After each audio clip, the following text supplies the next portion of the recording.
Hey, what is going on, crypto people? So listen, we got to get right into this. Two videos to kind of go through. I mean, obviously, I don't know. The big buzz right now is this video from Patrick Beck David from Valuetainment. Um, what the is it too early to curse? I think it's too early in the video for me to curse. Like, what the freak's going on right now? Uh, what was that?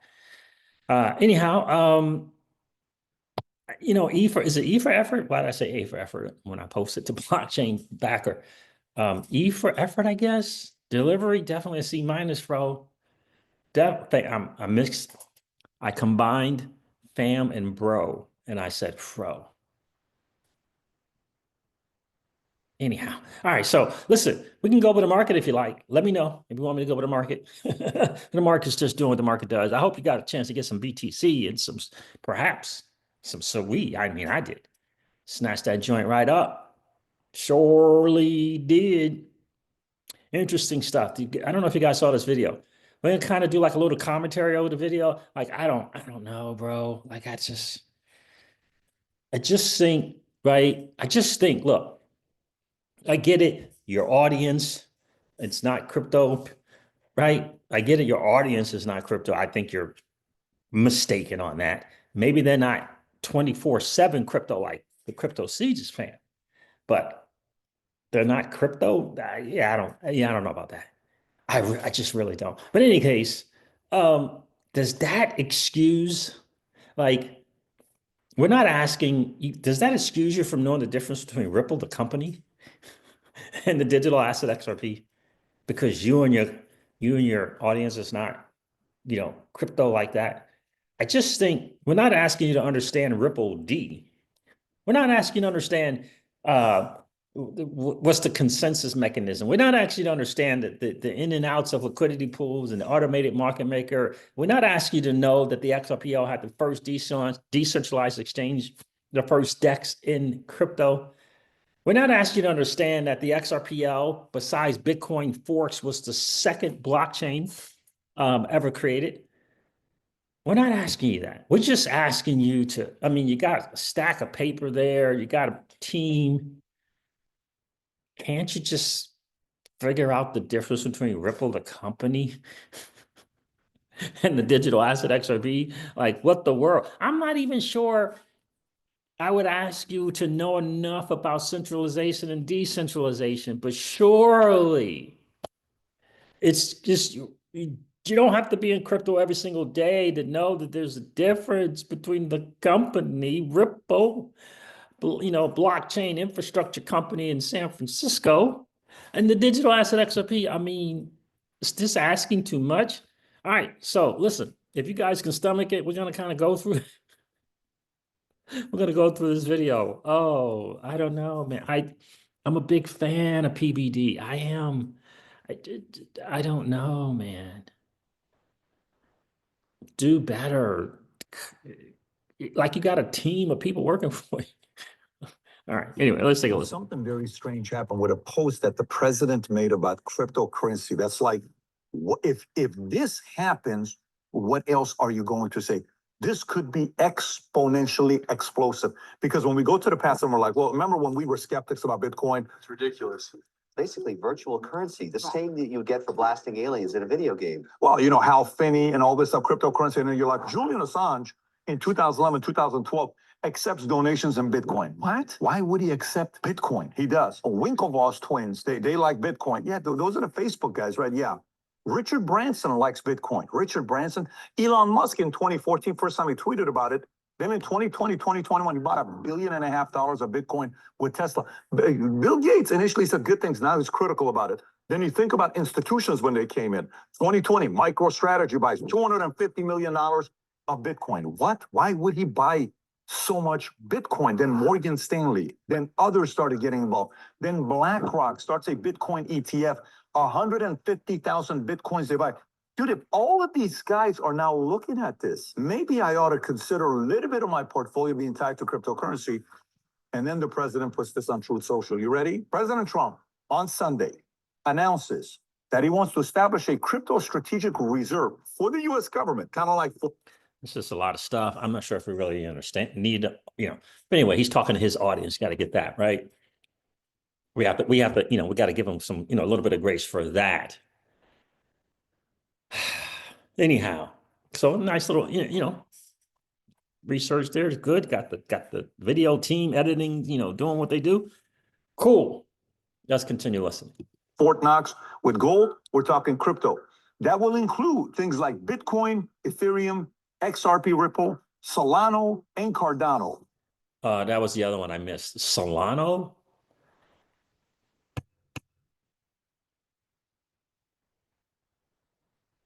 Solana, bro. Whoa, the government wants to have a strategic reserve of cryptocurrency?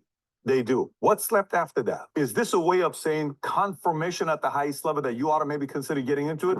Maybe. We're going to talk about that today.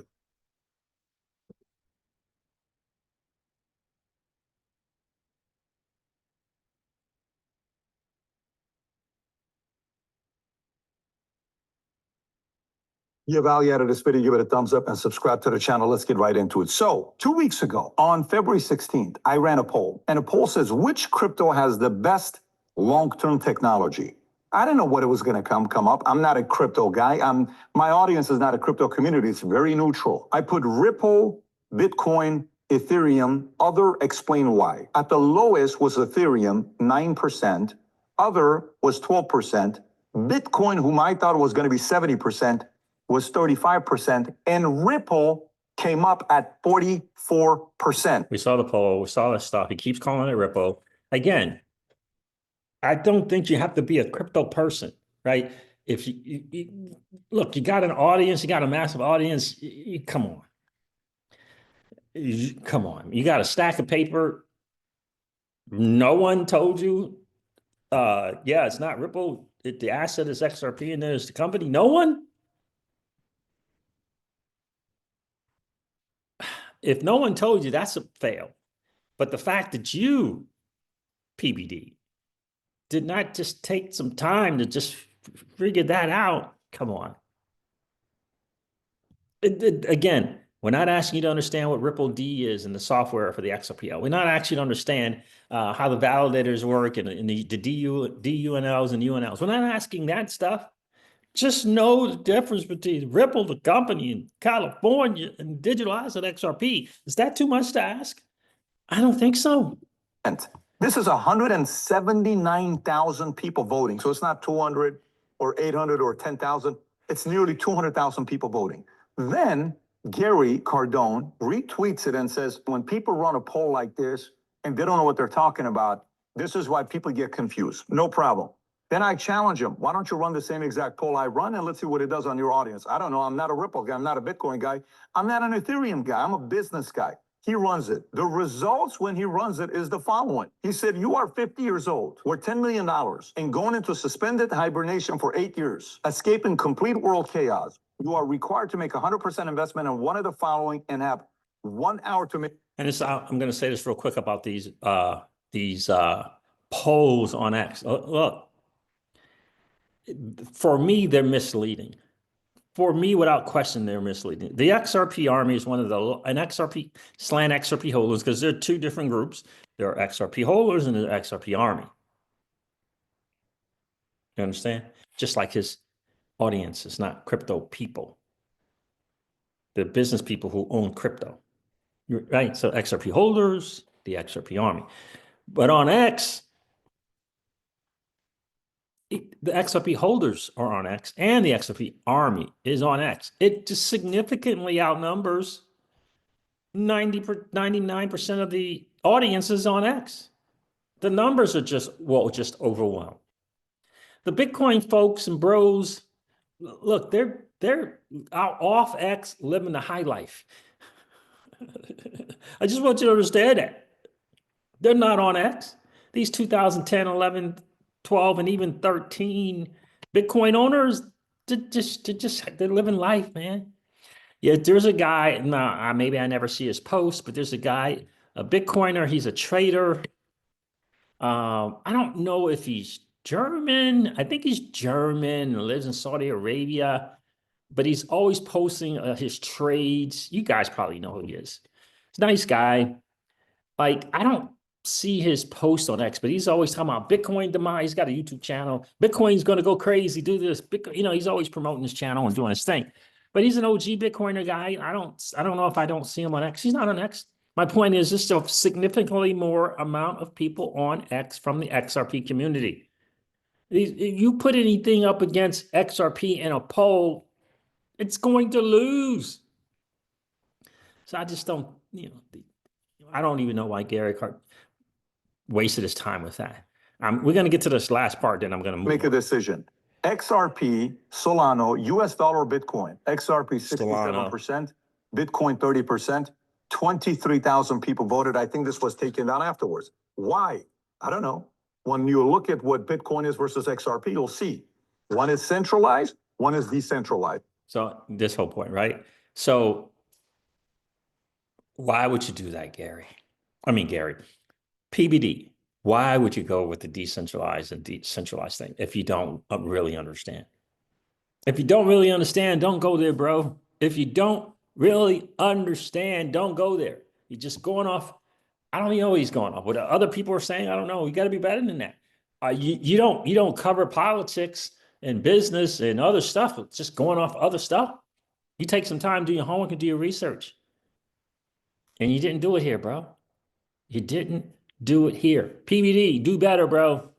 Do better. So Crypto Eddie shared, well, Crypto Eddie shared this. I think this is awesome. Shout out to you, Crypto Eddie. I hope you're doing well, miss. Look, player for me is, look, it's an opportunity of a lifetime. I'm not telling anyone to go out and buy FLR tokens. Please do not go buy FLR tokens because I said Flare Networks is an opportunity of a lifetime. Please don't do it. Please don't go buy FLR. I just believe, even though I still keep my FLR tokens in the 10% bucket when it comes to allocating resources, I just think it's game changing. I think it's an opportunity for a lifetime. And I think as this asset class grows, developers coming into the space are going to resonate with the ethos, true crypto ethos, and what Flare is promoting. I really do. I really do. Anyway, Flare put this out. Liquid restaking on Flare networks will unlock new yield opportunities for XRP holders. Use DeFi on a smart contract chain. Alongside existing money markets and perpetual trading platforms on Flare, like Kinetic and XDeFi. The liquid restaking platform offers another use case, and they got someone building it out right now. XRP holders can maximize returns while boosting economic security across services on Flare. Now, that's my son. I said, son, I'm going to do a video. It's going to be about 45 minutes to an hour. He calls in 10 minutes. XRP holders can maximize returns while boosting economic security across services on Flare and beyond. This guy here, she mentions his name in her video that I watched, Crypto Eddie's video that I watched. I forget the guy's name now. Does a good job here. He's being interviewed by that young lady at Defiant News. YouTube channel, if you want to go check that out there. She did some clips. It was awesome for her to share some clips. Let's see if we can't go over some here quickly. What did she say? Crypto Eddie says, XRP holders are among the luckiest communities with all the XRP Fi coming in 2025. Yeah. Favorite clips? All right. So I find it interesting. Did he say they're working close with Ripple? I watched this. It's like a 6-minute clips, I believe. Did he say he's working closely with Ripple, or he worked, or they work closely with Ripple? Just take a listen. This is the guy from Flare Networks. It's good to see another voice out there, Hugo. Good move, bro. You know I'm a fan of yours. I'm loving your CEO journey. Hugo. Why the focus on non-smart contract chain tokens? So Flare was initially created to provide that for Ripple. We've been working quite closely with Ripple over the years. So that's the kind of thing. Flare was initially kind of the one to bring this kind of thing that the XRPL couldn't bring to the digital asset. XRP, Flare Networks, right? Ripple invested in Flare Networks. He said, we've been working closely. And I think that was at one time they were doing it. I don't know if it's a current thing. I'll ask. Let me do this. Type this out real quick. We've been working closely. If I could spell, how do you spell closely? Yeah, I guess that's right.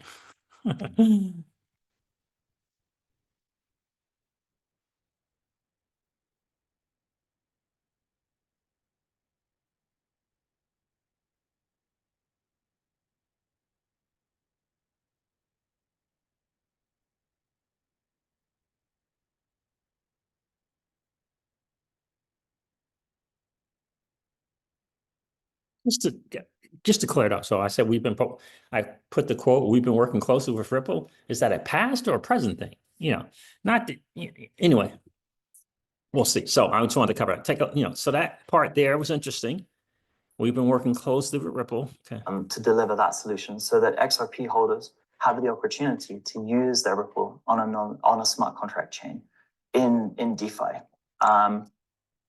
We initially had investment from the Ripple Xpring entity and then started building. And that kind of then opened up another set of opportunities for other investment. And it was an important first step in Flair's kind of. So he's beating, he's circling around the deal there, right? He's kind of circling around it. So I would guess that's a past thing. It's not a current thing. Not that they're enemies, but I think kind of working together thing. I could be wrong, but the way he's wording it, he said we got initial money from Ripple, and then that opened up other invest. Why is he going into the other investment thing? Doesn't matter. It doesn't really. Flare Networks is doing something amazing. Because from what I can see is Ripple is, they got the Pierces thing, and maybe Ripple's trying to cover all the bases, right? So, get Flare Networks to do a thing, get Pierces and the Ripple X to do a different thing, which is the XRPL EVM, all of these things to give us more opportunities to use our XRP. So maybe it was a two-pronged approach. So maybe it was, maybe that's what it is. Definition of what it was able to provide for the ecosystem. As it turned out, the bridging system really required the opportunity to have our own data. What I mean by that is we needed to make sure that we could achieve price and state data proofs on the network without relying on third-party providers. Regarding this close relationship with Ripple and seeing that Ripple has been leaning more and more towards programmability, I think they want to launch native smart contracts on the XRP ledger, and they have this XRPL EVM sidechain. How does Flare fit into that? I think Flare offers a kind of an additional opportunity for XRP holders to come and use a trust minimized bridge that really revolves around an entire network validation. Yeah, and I think that's what it is. So it's an additional thing. I think Flare initially was going to do something. They're still doing the same thing, but they wanted to do it in a different way. They didn't want to rely on less reliable data.